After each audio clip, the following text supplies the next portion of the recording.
Addressing recent Chappell Roan hate and my opinion on the controversies. Silly me. So the other day I was discussing music taste with my aunt and cousin, and I just so happened to be wearing a Chappell Roan shirt at that moment, coincidentally. My aunt was talking to my cousin, asking who they liked to listen to, saying, "Who do you like to listen to, Chappell Roan maybe?" My cousin answered, saying something along the lines of, "I don't really like her music, and also I heard she did some sort of bad stuff, so I don't listen to her that much." It was something like that. It might have been, she's sort of mean, or some other thing like that is what they said. By the way, no hate to my cousin or aunt, in case either of you read this. I was just thinking about this interaction when I was reading about this. And honestly, I was kind of taken aback when my cousin said they heard Chappell had done some kind of bad/mean things. Like, I was aware that my cousin isn't the biggest Chappell fan to begin with, but I didn't know that there were Chappell controversies that even people who did not listen to her care about/hear about. Like, I didn't know there were that big of controversies. Of course, I understand rumors spread like wildfire and misinformation plagues the internet, and I could have just brushed off that comment like it was nothing. But since I'm a big Chappell fan, I decided to look up on Google, what did Chappell Roan do wrong? And I came across an article called A Necessary Breakdown of the Chappell Roan Controversies Thus Far, written by Ilana Frost, date published April 11th, 2025. This article was very informative and helpful, and you should totally read it if you're interested in this topic. Now I'm going to go over this article and give my opinions on all the controversies listed in the article. Take a deep breath, y'all. This will be a lot. Controversy number 1. The first controversy section in the article was titled, "I'm Just a Random Bitch, a Fair Request for Boundaries." There was a TikTok video posted by Chappell herself talking about how she is just a random bitch and requests boundaries from her fans, which is a completely normal thing for any person, no matter how famous to have, in my opinion. Like, everybody should have boundaries. In the TikTok, she talks about how she doesn't care that abuse, harassment, and stalking from fans is normalized. She still thinks all three are hella weird and should not be normalized. I totally agree with that. People on the internet act like they have the right to stalk and harass celebrities solely because it's normalized, and they think famous people always want so much attention, and to be bombarded from their fans, which I can guarantee is not true. In the TikTok, she also said, "I don't give a fuck if you think it's selfish of me to say no to a photo for your time or for a hug. That's not normal, that's weird." So I completely agree with that statement, period, Chappell. However, the author of this article interpreted Chappell saying, "That's not normal, that's weird," as Chappell saying that asking for a photo or a hug is weird. And perhaps that is what she meant. I don't know. But I interpreted her saying, "That's not normal, that's weird," as her saying that people thinking she is selfish for saying no to pictures or hugs is weird, which to me would make more sense. But I agree wholeheartedly that it is not at all selfish to say no to any fan interaction.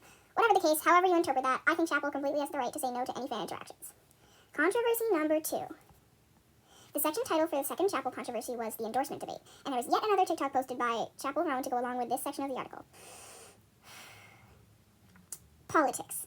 Okay, so if you were to ask me, Kamala Harris or Donald Trump, I would say Kamala with no hesitation. That is because that is an either-or question. I, like Chappell, think there are things wrong with both the Democratic and Republican parties, but obviously Trump is the worst option of the two. In the TikTok linked in the section, Chappell says that endorsing and voting are completely different, which is completely true. She says she feels pressured to endorse either the Democratic or Republican Party, but doesn't want to endorse either. She says this is because there are things wrong with both parties, which I also agree with. Paraphrasing different things that Chappell said throughout the TikTok, she says something along the lines of, "Obviously fuck Trump, of course I voted for fucking Kamala. However, I won't endorse either party because I believe there are things wrong with both." Throughout the TikTok, she discusses some issues with both of the parties to prove her point that there are things wrong with both parties. I just want to take a moment to quote a paragraph from the article. After a wave of backlash over her pre-election comments, Chappell wrenched on TikTok, "Yeah, I'm voting for fucking Kamala," pronouncing the former VP's name totally wrong. She said Kamala, which is how a lot of people think it's pronounced, but that's wrong. "But I'm not settling for what has been offered," she explained. "Fuck the policies on the right, but fuck some of the policies on the left. There is no way I can stand behind some of the less completely transphobic and completely genocidal views." She said both parties are fucked up, but admitted that one's obviously better than the other. Still, no endorsement. While it's totally fair and necessary to criticize the Democratic Party, literally everyone in the country would be better off right now if Trump did win. I totally agree with the author's opinion and most of Chappell's opinion in this paragraph in the article. And I also agree that Trump/the Republican Party fucking sucks, but there are of course flaws with the Democratic Party as well. Just want to say, if you're a Trump supporter, kindly fuck off and leave my channel. Thank you. I don't know what else to write about controversy number 2, so moving on. Controversy number 3. This section of the article's title is the Call Her Daddy Double Whammy. To be honest, I don't think I can write that much on this controversy because it's honestly kind of confusing to me. By the way, I did not watch the video that is linked in this section, so the following information is from the article and a few random Google searches. But in summary, Chappell Roan appeared on Call Her Daddy. According to the first result on Google, Call Her Daddy is a podcast known for its celebrity interviews and frank discussions about relationships and sex. While being interviewed on Call Her Daddy, Chappell is asked about the possibility of getting married and having kids someday. I'm going to just quote the article because I probably could not explain what Chappell said better than the article could. "All of my friends who have kids are in hell," Chappell said when asked about getting married and having kids of her own one day. "I actually don't know anyone who's happy and has children at this age." She's 27. She added that her mom friends have no light in their eyes and don't sleep. "As a non-mom, I thought nothing of this, but some not miserable young moms got very offended. I don't really get this because she wasn't talking about every young mom in the world, just her pals." As you just read, Chappell's response apparently pissed off some moms, especially ones around Chappell's age. But I totally agree with the author of this article when she writes, I don't really get this, because she wasn't talking about every young mom in the world, just her pals. I don't have much else to say about the specific issue in the section, so moving on. Controversy number 4. So technically, this is still the same section of the article as controversy number 3, but they're two completely different issues. I agree with the author when she writes that she is frustrated with Chappell's comment about politics in this interview. According to the article, Chappell basically said that pop stars don't have time to be politically educated. What? How does that make sense, is what I'm asking myself. I know I keep quoting this article, but it's really helpful, so, however, I did find the politics comment frustrating. Chappell basically said that pop stars don't have time to be politically educated, which is obviously not the case. How can these girls tour, write, perform, interview, sleep, eat, and fucking work out, she asked, and be fucking so politically educated? People were quick to make fun of that comment on Twitter because the schedule of singing, talking, eating, and sleeping doesn't sound too bad. And, of course, us normal people are busy too. People work full-time jobs, take care of kids and loved ones, and still manage to keep up with current events. We have to.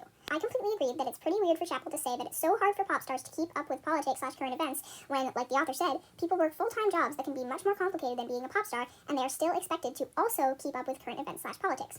I think it is very interesting how Chappell said that people shouldn't always be looking to her for political advice, when controversy number 2 was literally just her talking about politics. The author of the article makes a good point when she writes, when you've made activism for trans and Palestinian folks such a core part of your brand, you can't then turn around and say you actually know nothing. People look to her for political answers because she's a very political pop star. She's always speaking about issues that matter to her, which is awesome. What I gathered from reviewing this article and looking further into Chappell Roan controversies is that, what is the big deal? Like, I understand that it was kind of weird for her to make that last politics comment, but I don't think her saying that warrants all the hate she's been getting lately. I understand this article was from about 3 months ago, and a lot can change in 3 months. So if anybody has more key information the article missed, please leave a comment. For now, though, I'm going to keep my Chappell Roan shirt and my Chappell Roan phone wallpaper. Even though this whole post was a deep dive into Chappell's controversies, she is still pretty cool in my opinion. She's an LGBTQIA+ singer who makes hella good songs and hates Trump. Like, who wouldn't love that? I know this was very different from what I usually post, so thank you to anyone who has listened to me yap this long. Bye-bye, sillies.